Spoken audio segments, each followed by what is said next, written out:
Good morning, everyone. Hope you're having a fantastic day.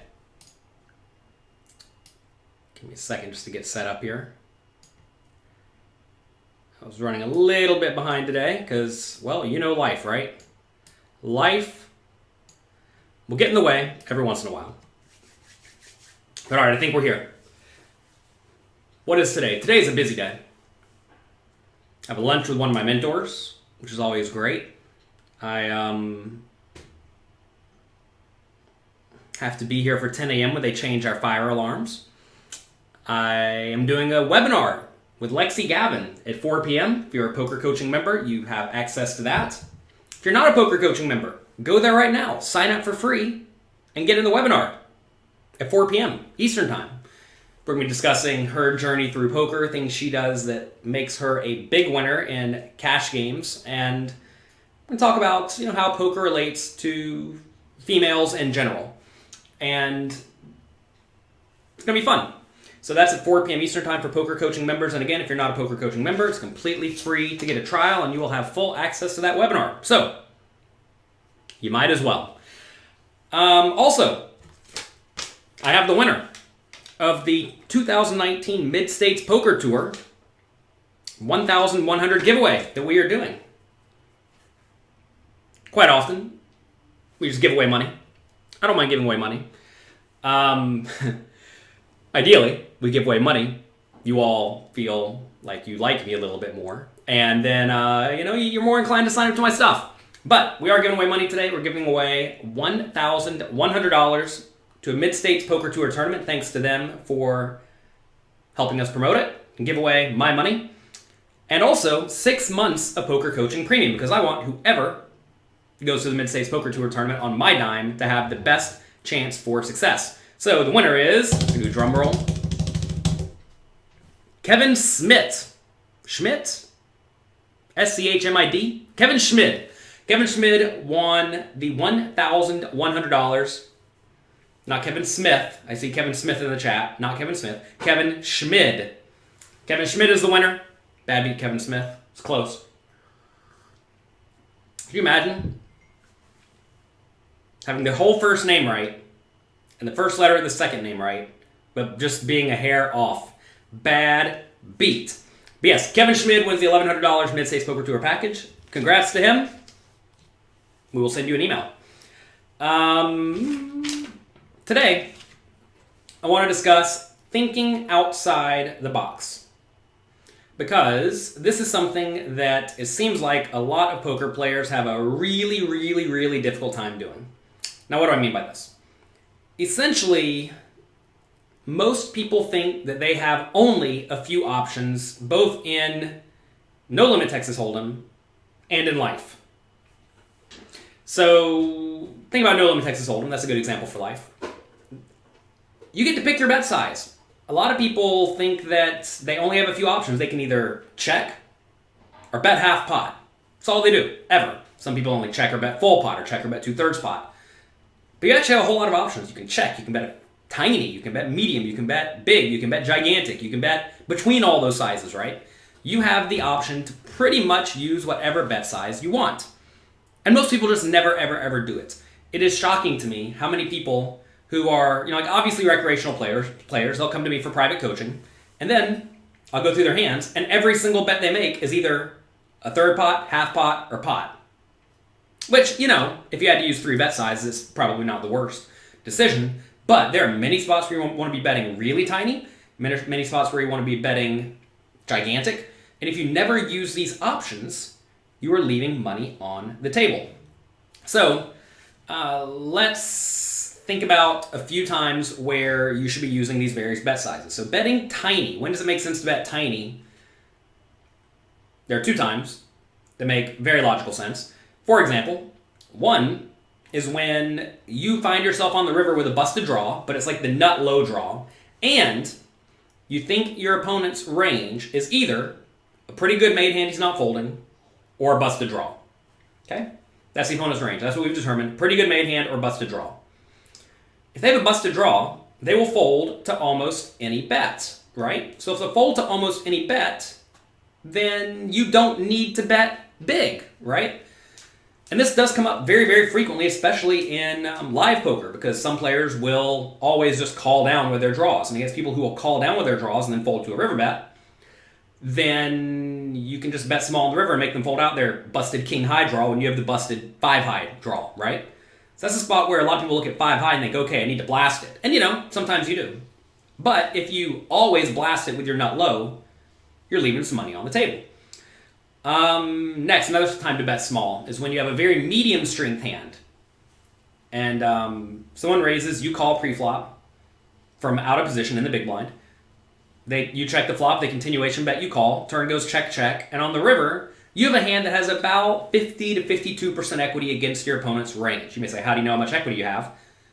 Study. We discussed this thoroughly at pokercoaching.com. In this scenario, the GTO play, which is not necessarily the play you need to make, but the GTO play is to bet one big blind very often with a small portion of your range that has about 50 to 52% equity against your opponent's range. Also, little sliver of nuts and a little sliver of bluffs. And that's a play I use very, very regularly. And whenever you do bet small, realize that some people will raise and then you need to defend appropriately. You're not betting small just to fold every time if you get raised. What a lot of people do is they'll call this a blocking bet. They'll make a blocking bet with their marginal made hands and just fold every time they get raised. Or the opposite, they'll call every time they get raised, and then they're just lighting money on fire. Usually the best hands to call with are the hands that block the opponent's nuts in their range. So that's another time where betting small makes a whole lot of sense. When I say small, I mean like one big blind or two big blinds into a 10 or 15 or 20 big blind pot. Whenever I'm talking about the small bluff on the river with the busted low draws, you can bet like 1/8 of pot. Pretty small. And using those sizings will just save you money when your bluffs fail, because in both those instances, when you're beat, your opponent's just never folding.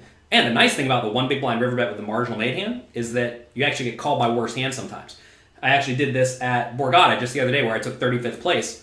There's a spot, I forget exactly what it was. I think I had like Jack 8. Is that right? Yeah, Jack 8. I think opponent raised, I called on in the big blind. It came King Jack 3. I checked, he bet, I called. Turn was like a low card, like a 4. Went check, check. River was, I think, a 9. And right there, Jack 8 is pretty marginal made hand. Certainly a fine hand to check call. Don't get me wrong, check calling's fine. Maybe even like Jack 2 would be better to bet small. But whatever. I decided to bet small. He called. I was good. And there, you don't face a big river bet, which is always a dicey spot to be in with a middle pair bad kicker. And also, you just extract a little bit of value from a hand that normally would not be able to get any value, right? Next, when should you bet giant?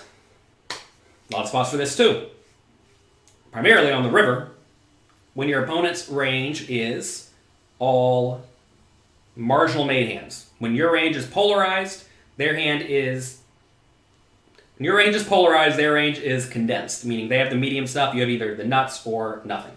In that scenario, if they will fold the marginal stuff appropriately, you want to be betting very big. And very big can be huge. Like, as much as you possibly can bet. All in very often. If you play around with this GTO solvers, again, you will find spots like this where when they have busted draws on the river against a condensed range, they are just going all in with whatever proportion of bluffs to value bets they can. We discussed this again on pokercoaching.com. In the Cash Game Masterclass, there's a nice section on the river on how to balance your river range. So, that's that. If you can bet pot, you get to have 67% nuts, 33% bluffs. If you have some hands in your value betting range that are not the nuts, you need to have fewer bluffs, because sometimes when you value bet, you lose. This came up actually at Borgata again. I was just inputting the hands into my hand replayer yesterday, which is when I have all these on my mind. There's a spot where I made a straight on a 3 flush turn, but I made the straight on the river. And it went, I think, check, check on the turn to the point that I thought the opponent had almost no flushes. So, I pretty much have the nuts, but every once in a while, I don't. So in that scenario, I don't get to have quite as many bluffs. And you have to ask, is it okay to value bet that thinly? And, sometimes it is, sometimes it isn't. Next, another time to think outside the box. Something that I did wrong for very, very early in my career is I would just go all in or fold with a shallow stack, like 15 big blinds or 8 big blinds or something like that. And that's a mistake. You get to limp. I use this example all the time, but say everyone folds you in the small blind with 15 big blinds. If you use a shove or fold strategy, if you just pull out a shove or fold chart and just jam or fold, you only get to play 67% of hands profitably. Maybe 65%. I think it's 67%, depending on the blinds and the ante, of course. But if you have a limping range, you get to play 85% of hands profitably. It's a gigantic increase, right? And a lot of people never, ever, ever make that play. They just shove or fold every time. And they're leaving a ton of money on the table. I mean, now there's someone who recently put out reshove charts on their push-fold application. And that's essentially where someone raises and you go all in or fold for 25 big blinds or 20 big blinds. You get to call sometimes too. If you reshove or fold, you get to play way fewer hands. Sometimes like half as many hands compared to if you have a calling range. So if you just blindly follow strategies that take away your options, you leave a whole lot of money on the table. So this also applies in life, right? I mean, life is there's all sorts of things going on in life, but you need to think outside of the box. You need to try to figure out things that you could be doing that don't necessarily even naturally occur to you. Great example is, again, the shallow stack spot, right? A lot of people, when they have 12 big blinds, they think, I'm all in or fold, this is it.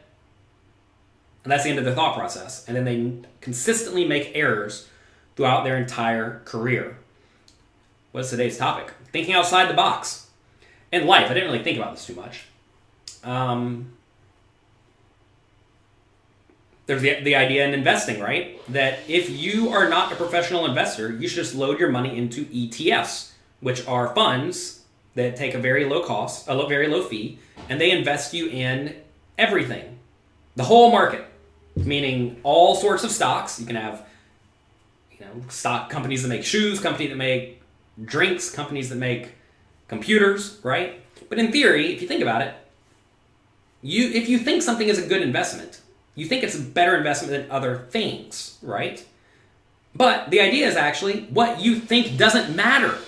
A lot of people don't get that. They think that their thoughts are relevant, correct, and accurate. Whereas in reality, you don't know what's going on.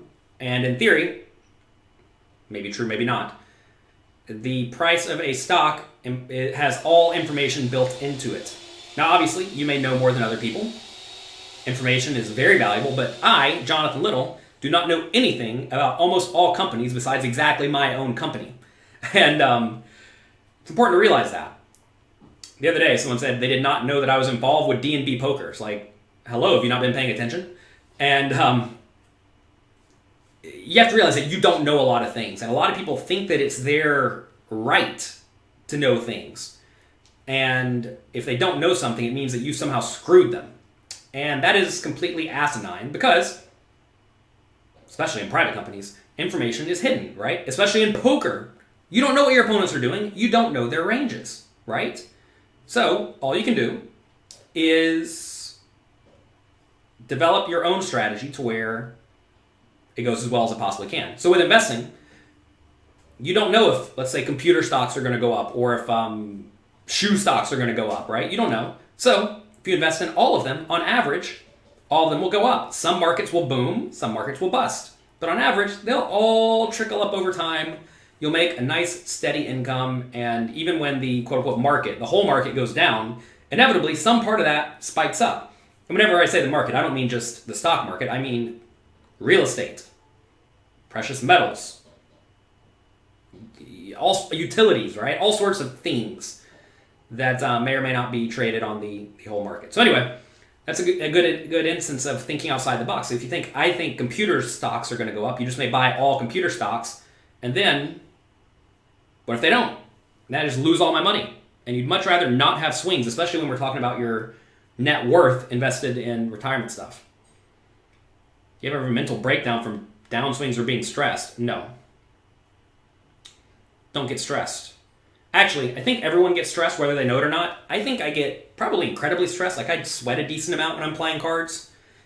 It's not like stinky sweat. It's just like I drink a lot of water too, so maybe that's part of it. But anyway, the idea is that you sweat more when you're stressed. And I don't feel stress though. You know what I mean? So it may just be a mental shift in terms of I just don't care. Why do I not care? Because I'm properly bankrolled. I know I'm not going broke. And I'm playing in a game where I think I have an edge, and I'm relatively confident about that. So I think the fact that I've played more poker than almost everyone, the fact that I'm properly bankrolled. If I'm not properly bankrolled, I'll sell action, like in 25Ks.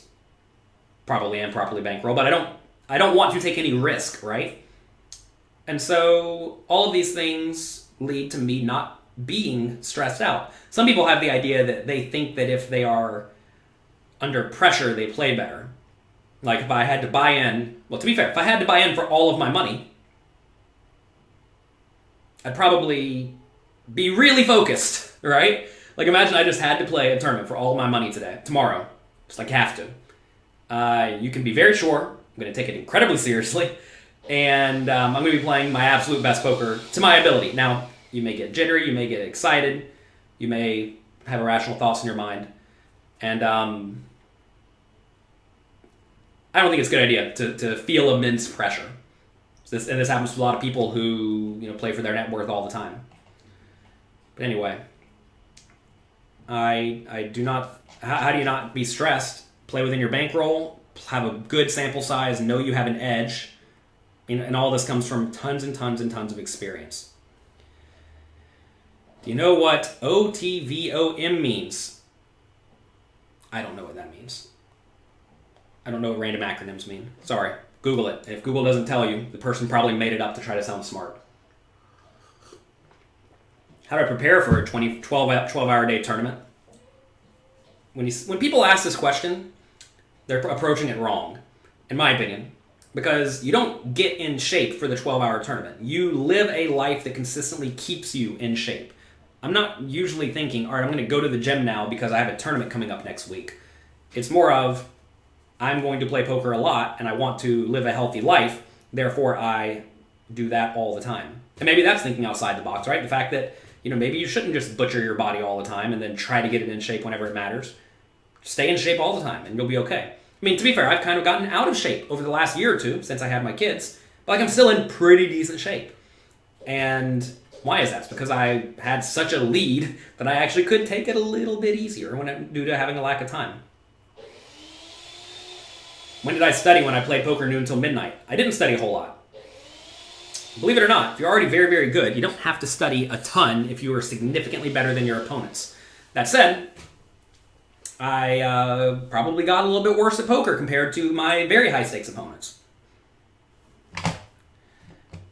Let's see. At what point does top pair become a marginal hand based on stack depth? It becomes a marginal hand based on the betting. But stacks get deeper. I mean, those hands get weaker. Is the Venetian thinking outside the box by capping the prize pool in their tournament? So for those who don't know, in addition to Venetian actively spending money to try to ban online poker, which we've been boycotting them for 5 or 6 years now. If you've not, well, you're not paying attention. They now have a new idea where they're going to have a $200 tournament, I believe, and $250,000 is their guarantee, I think. Maybe it's something different. Anyway, they have a guarantee. Any money that gets bought in above the guarantee, they just keep. There's no rake in the tournament, but any amount above the guarantee, they keep. So, is this thinking outside the box? I actually don't think it is. I think this is obvious. You may say, how is that obvious? That sounds like they're stealing. Well, if you look at not every other, but the vast majority of other games, they do a very similar thing, right? And Magic the Gathering is an example that I know very well. If you go and buy into a Magic tournament, very often they guarantee first prize. So let's say you're playing a $20 buy-in Magic tournament. They may guarantee a $200 card for the winner. Okay? And then, maybe they guarantee a $50 card for second place, and that's it. $250 guaranteed. But if 40 people show up for $200, that's $400, right? But they're only paying out $250. So right there, you're just getting crushed by the rate. But that's just fine. People do it. They have no problem with that. That's normal. And that's how a lot of games run. And I'm very surprised this has not been attempted in poker recently. And I imagine this tournament's probably going to be a decent success for Venetian because a few things are going to happen. First off, people in the know, people who actually care, are not going to go. Venetian doesn't want you to actually go if you are competent. They want the bottom of the barrel players at their casino because those are the players who are going to really, really punt off the money. If they get a min cash for $400, they're going to take that money right to the roulette table, spin the wheels, and try to get lucky. Which, nothing wrong with that, but that's the kind of player they want in their games. They don't want good players go into their games who are going to win the tournament for, $75K and take it home. They want you to take that money and punt it right off.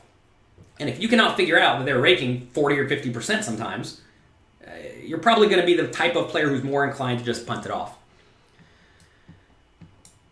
You're not a fan of Venetian. You don't like the owner. Well, I've never met the owner, but he is anti-online poker. Yes, I am for online poker, and whenever you support people who support things that you actively do support, it doesn't make logical sense. There are plenty of options.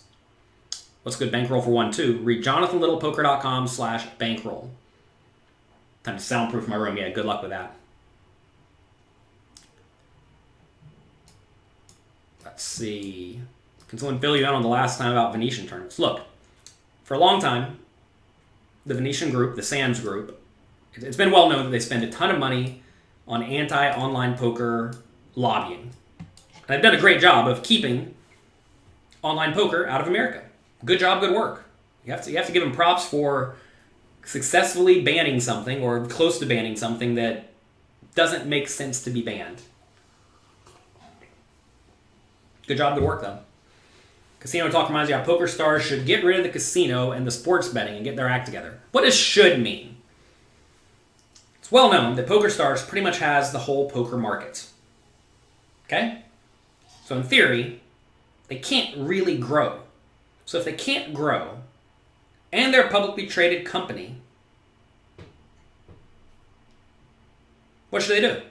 Well, they are obligated to their shareholders to try to make as much money as they can. They're not obligated to the poker community to try to make poker a great game. They're obligated to their shareholders to try to make money.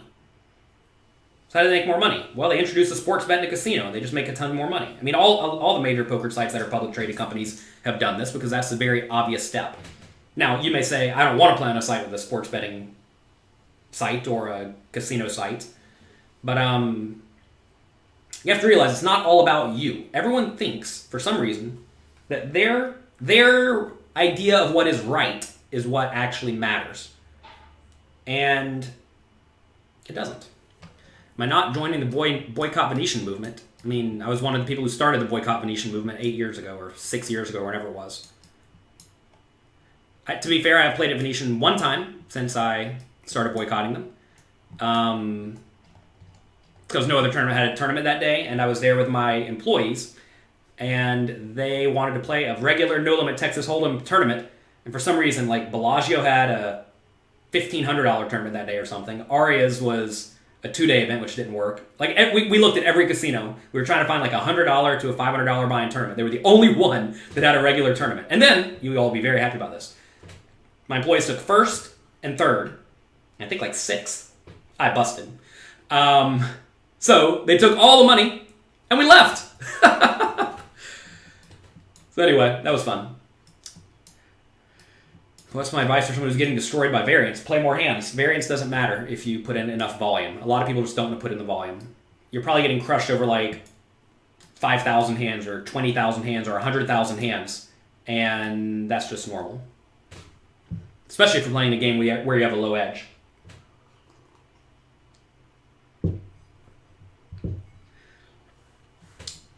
I'm not sure about the gambling laws. I trust my lawyer, Mac Verstandig. He knows all the gambling laws. Will I play any of the Triton events? No, I don't have enough money for that. I'm definitely not bankrolled for $1 million tournaments, and I don't want to sell Infinite Action. You love my mastering book. Good. When and where are you considering my next tournament run? I'm going to Jacksonville, Florida, and when is it? It's on October 10th. I'm going to be there for their Best Bet Bounty Scramble. I'm a bounty there. If you bust me, you get $2,500. So that'll be fun. They also have a tournament before it. They either have a 2K or a 20K. Figure that one out, right? So we'll wire in money and be ready to play, but I don't think it's going to be a very good tournament. I looked at, I don't think it ran last year, and the year before it was like, I think they had like 12 people, and the 3 people who cashed were all like the best players in the world. So we'll probably just be playing the 2K.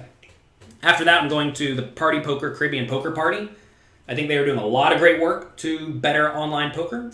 I know Rob Young a decent amount, and he is really working to try to figure out how to make the game fun and enjoyable. And that's what's going to take poker back to the way it was 8 or 10 years ago when it was booming, because back then, poker was fun. And he's doing a lot of stuff to try to screw up the people who have studied the game a lot, which is perfectly fine, by the way. I actually think it's a good idea to reward call them actual good poker players, which may not even be me, by the way. Reward people who are good at poker. So imagine they just change the game every few months. Little changes, right? Maybe instead of 6-handed, now we play 8-handed with an ante. Or imagine instead of heads up, no ante, now we're playing heads up with an ante, right? Like if you just and then an ante, maybe make the ante a little bit bigger sometimes. Maybe log in one day, the ante is 5% of a big blind. The next day, it's 20% of a big blind. I don't know if people would go with that. And if you're going to iterate, you definitely have to make small iterations in the poker world. You can't just say, sorry, no more 6-handed games. We're all playing 9-handed now, or whatever. And anyway, Rob's doing great work, and I definitely support Party Poker and hope that they succeed. You may not know this. I started playing on Party Poker a long time ago. I was one of the people who paid the most rake on Party Poker. About $60,000 a month. Did that for 3 years straight. And it was a lot of fun. Is the webinar today on this channel? No, the webinar today is for poker coaching members. I'm doing a webinar today with Lexi Gavin. And we will be talking about all sorts of fun stuff relating to her and her life.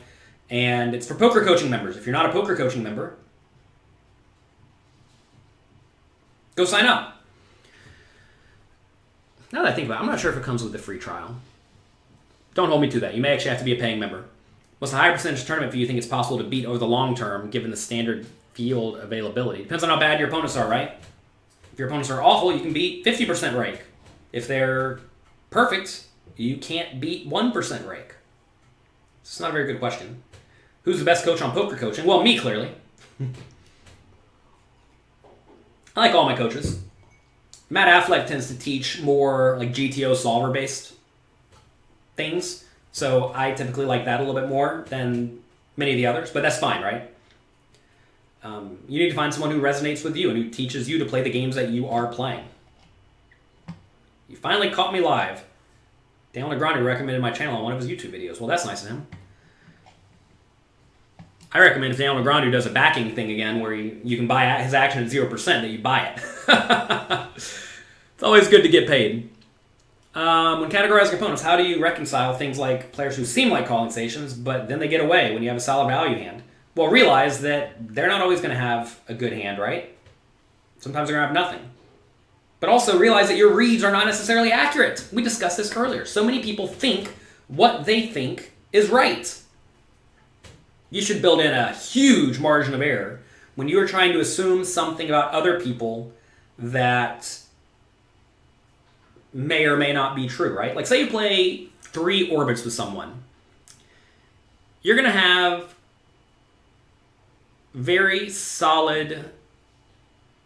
Well, you're going to have some idea of how you think they play, right? If they're sitting there and they play no hands for, let's say, 3 orbits, you're going to think they're on the tighter side, right? They're wearing a business suit. They are, drinking a sparkling water. They're probably not going to be all that crazy.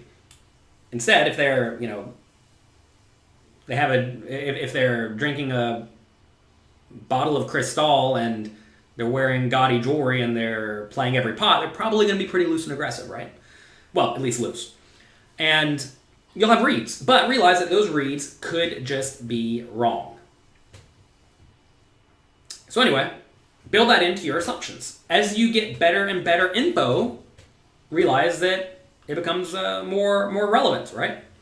Also, realize that just because someone, let's say, plays a lot of hands pre-flop doesn't mean they're going to be aggressive or passive, either one. A lot of people think frequency of play is an indicator of aggressiveness. And just because you play a lot of hands does not mean you actually play them aggressively. Or even that you're a calling station. A lot of very bad players, they play a lot of hands pre-flop. Like imagine a 1-2 game, right? It'll go limp, limp, limp, limp, limp, limp, limp, limp, limp, or raise, call, call, call, call, call, call, call. Everybody's loose. Everybody's passive. Then on the flop, somebody will bet and they'll just fold unless they have anything. They're playing lots of hands, but they're not putting any money in the pot after the flop, and that's very relevant. You're a big fan of Evan Jarvis. Yeah, he's great. We also have Assassinato. We have bringing on a few new coaches. I'm really excited about Jonathan Jaffe, who's going to be making in-depth courses. His first one is on overbetting. I've seen it. Nobody else has. And it's great. We'll be releasing that at some point in the future. Lexi Gavin's coming on. She's already has some quizzes made, and we're doing a webinar today. So anyway, it's good. Is a $10.50 hourly fee a good alternative to being raked? Yes, it is. In a pot limit game, how should you adjust your play? Loosen up a bit? No, because your implied odds are lower. When your implied odds are lower, the hands that you often loosen up into, suited connectors and whatnot, don't get paid off as much. Pot limit's a weird game. I haven't really played it a ton. But in general, the idea is you need to play really nitty. Is it good that online poker sites ban tracking programs? Well, it's good for the bad players. And it's well known that you want to shear the sheep, not kill the sheep.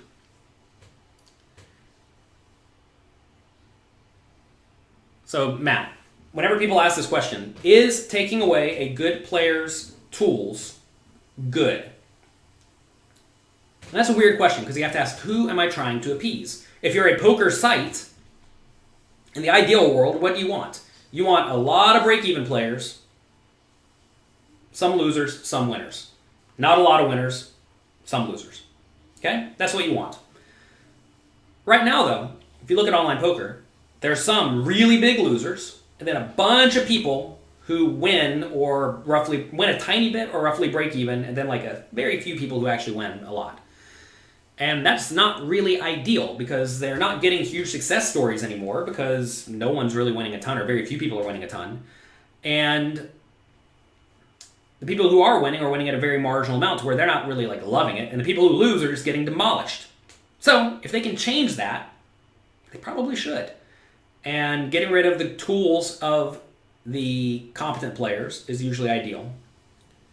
If everyone plays perfect GTO, who wins? No one wins. We all break even and then lose the rake. Right? If we all play the exact same strategy, no one wins. It's like saying if you take two computer chess bots that are exactly the same and they play each other, they should win because they're programmed exactly the same, right? Well, maybe white wins every time or black wins every time depending on its programming, but if they play 1,000 matches, it should go 50-50. And if they're not really good, I think every game should go the same way. You're 16, you're on $100 a week through online poker. What do you need to do to put your life on track and become a professional player? Well, if you're 16, you can't be too off track yet. I mean, I guess you can't be too off track, but it sounds like if you're making money playing online poker, you're probably not doing it too wrong. What do you need to do? You need to study a ton. Sign up to poker coaching. Well, if you don't have any money, I guess you can get the free version. Watch all my YouTube videos. Watch all my weekly poker hands. Go to jonathanlittlepoker.com/free. Sign up for Audible. Cancel it after a month.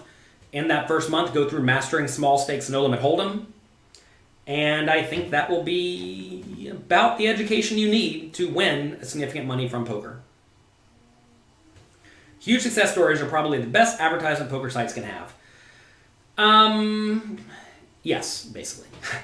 So it's an interesting concept, right? Of you don't want, like in theory, say I win $1 million in a tournament. The poker economy is never going to see that again. It's just gone. When my student, Blas, won $1.3 million off his $20 investment on party poker last year, he's locking up like $1 million out of the $1.3 million. $300K he's going to play. Maybe he loses and goes back into the economy, but he's already a good player. I can already tell you it's not going back in. And $1 million just goes away. It's gone. But it's a success story. So can they make $1 million off that success story? Maybe that's a specific success story, but I don't know. Success stories are interesting though because people aspire to things, right? And if like Chris Moneymaker didn't win the World Series of Poker in 2003, maybe none of us are here, right? Are you supposed to gamble at 16? In some places you can gamble when you're 16. I think you're supposed to be 18 though. So yeah. By the way, if you missed it, we gave away a Mid-States Poker Tour, $1,100 buy-in to Kevin Schmidt. He won the giveaway. You also get 6 months of poker coaching premium because I want to make sure we're giving money to people who have a good chance to succeed. So, congrats to Kevin. We do giveaways very frequently. If you are following me on Twitter or you're on my email list, if you're a poker coaching member, you get access to all of the giveaways. And we give away some amount of money each month because, you know, we can. Let's see. It is so hot in here today. I have to go kind of soon. I have to get ready for them to come and replace my fire alarms. Let's see. I don't think I missed anything here. A lot of people seem to really care about bad runs. And you have to understand that you are going to run poorly every once in a while. It's part of life. And a lot of people don't recognize that the long run is way longer than you think it is, probably. There's a post on a forum a long time ago about how it essentially said you can and will run way worse than you ever think is possible. And it's true. You will. Now, if you're like me and you've had horrific runs and amazing runs, you realize that the swings are very, very, very high. Even in games like sit and goes, where you cash 33% of the time on average, you're going to go through like a 3,000 or 10,000 game stretch where you cash like 28% of the time. Playing great poker, just running poorly. So, understand that. You think it was from Gigabet. It was not from Gigabet. It was from Irie Guy. Craig Hartman.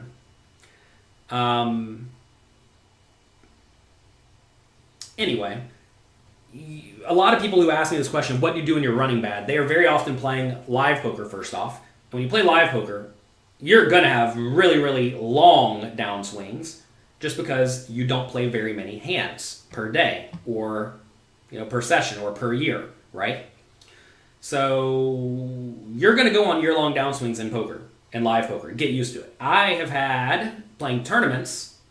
I don't play incredibly regularly anymore. Now only like 1 week per month, pretty hard. But I used to play 3 or 4 weeks per month, pretty hard.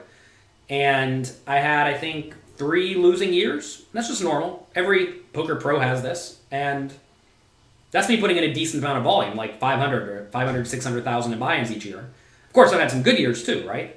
The nice thing about poker is usually your downswings are relatively small, and the upswings are gigantic, right? Like if you win a tournament for $1 million, that pays off a whole lot of, minus 100K years. So that's typically how it goes. But realize you're going to have bad runs. What's the proper bankroll for poker? Read jonathanlittlepoker.com/bankroll. Have I announced who I am baking? I don't think I'm baking anyone right now. Let's see.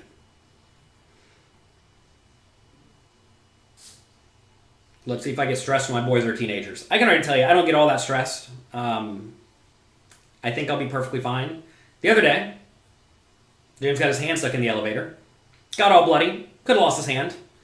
And he was bleeding all over the place. And I was just like, I was chill. I mean, what are we going to do? We're going to take you to the hospital. Let's go. My wife, we showed her. She was like, ah! I'm like, come on. We can't do anything about it here. He's not dead. I mean, I guess he could have lost his hand or something. But what can you do? You cannot do a whole lot about most things. It's very important to realize that you do not have control over most things. When am I announcing when I'm backing someone? Yeah, so at Poker Coaching, we back the members every once in a while. We'll give them $500 or something like that to go play a tournament that they would like. And we'll see what happens. We've done it one time so far. And we had a solid cash from Mike. So that was lucky. But look, the way we're doing it is we're giving the student 50% of whatever they cash for. The site's not going to make money backing people like that because that presumes you have 100% ROI. Nobody has 100% ROI most likely. But if we lose, whatever, $5,000 each year, which we're not, because we're going to get some cashes. It's a good reason for Poker Coaching members to stay signed up and continue learning because every once in a while we're just giving away piles of money to you all. Like these giveaways, right? We're just giving away piles of money. Giving away piles of money is a great way to get people to stick around, it turns out. Let's see. Steven says you signed up for Poker Coaching and you're noticing results already. Fantastic. Why do you care what your cards are if 26% of hands are shown down? Well, 26% is a lot. You'd rather not lose 26% of the time. When's the next time I'm playing on the East Coast? Jacksonville, Florida, in October. That's a $5,000 buy-in. And also a 2K buy-in, probably. And then Party Poker, Caribbean Poker Party in the Bahamas, which is giant. 150K in buy-ins or something like that.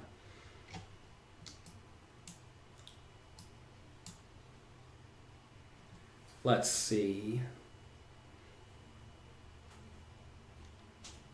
Impressive if you see your kid hurt bad for the first time and don't freak. I mean, you have to recognize, in life, I don't know why I have this mindset.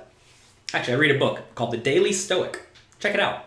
It's very important to realize that you don't control many things, and the things you don't control, you can't do anything about. So, why care when things that are out of your control happen? The one thing that just boggles my mind is, say you have a slot machine player, they go and they play slot machines, they win, and they get excited. Why in the world would you get excited if you win something that's completely not based on skill? To be fair, should Kevin get excited because he won the $1,100? To be fair, maybe he played the giveaway skillfully. You can play the giveaway way more skillfully than others because it's based on not just one entry. But I really don't get excited when I get lucky or depressed when I get unlucky because you can't do anything about it. You just can't, right? If I walk outside and get hit by a bus following all the rules, to be fair, you'll probably see the bus coming. But if you do get hit by the bus, sorry, see ya, right? I mean, I can't do anything about it if I am doing my absolute best and it just happens. I mean, for all I know, someone could, destroy my building right now and the building would fall down and that'd just be the end of me. And I'm sure everybody would be sad, but realize it's basically out of my control. I mean, I guess I don't have to live in a high-rise, but a lot of stuff's out of your control. I was excited when I met my wife. Excited to meet a cute woman. Yes, I suppose. Yes, I'm happy that I got lucky there. So maybe monetary things do not excite me, whereas other things do. Would you suggest working through my hand of the week content before going to poker coaching? I think poker coaching is significantly better than basically every free offering and really every paid offering out there because it puts you at the table and forces you to think for yourself and then get feedback directly from myself or the other coaches. It's like having a private coach. I mean, it really is. I wanted to make a site that teaches you to play well. And I think it works. So, obviously, studying something is better than studying nothing if it's by someone who you think is good at poker. I think I'm okay at poker. But you're going to be better off if you do the interactive version of that. And the homework challenges, the classes, and the quizzes are very, very important. Don't let your emotions get the better of you. Yeah. Being stoic is... You don't think being stoic is about not caring. Of course it's not. But it is about realizing what is under your control and what is not. And most things, believe it or not, are not actually under your control. When and how do you pay yourself out of your bankroll? Whenever it makes logical sense. If you're asking me this question, the answer is don't take anything out of your bankroll. Because if you take money out of your bankroll, you will have a really difficult time moving up. I discussed this in my cash game book about how if I compare two players, one with $1,500 expenses each month, one with $5,000 expenses each month, both playing 2-5, making $50 an hour. It takes the one spending $5,000 a month two or three times as long as the other player to get to 5-10 and then move up. Which means the player who's spending less money makes a whole lot more money over the course of their career. And that's what you probably should do if you actually care about moving up and making significant money. I never really cashed out any money. I mean, I remember playing a long time ago and I was 20 years old with $300,000 in my party poker account because I didn't need any money. I had no expenses. I was a young kid, right? So I definitely suggest keeping expenses low.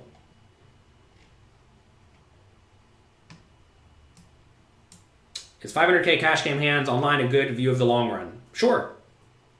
You've had 2 depressing downswings, 10 and 18 buy-ins. 10 and 18 buy-ins are nothing. Though that's pretty lucky. How many bolts do I fire in a re-entry tournament? Depends on if I think I have an edge. What is the perceived edge? As you buy in later, your edge gets smaller. Why do my podcasts have such large files? I don't know. How much is poker coaching? You can get a free trial. Poker coaching is $39 a month, or if you want to get the premium version with significantly more in-depth content, that is $100 a month. How much of your poker coaching is solver-based? Some. Although, I think if you're only studying solvers, you're making a gigantic mistake. Because, at the end of the day, you make the most money by maximally exploiting your opponents.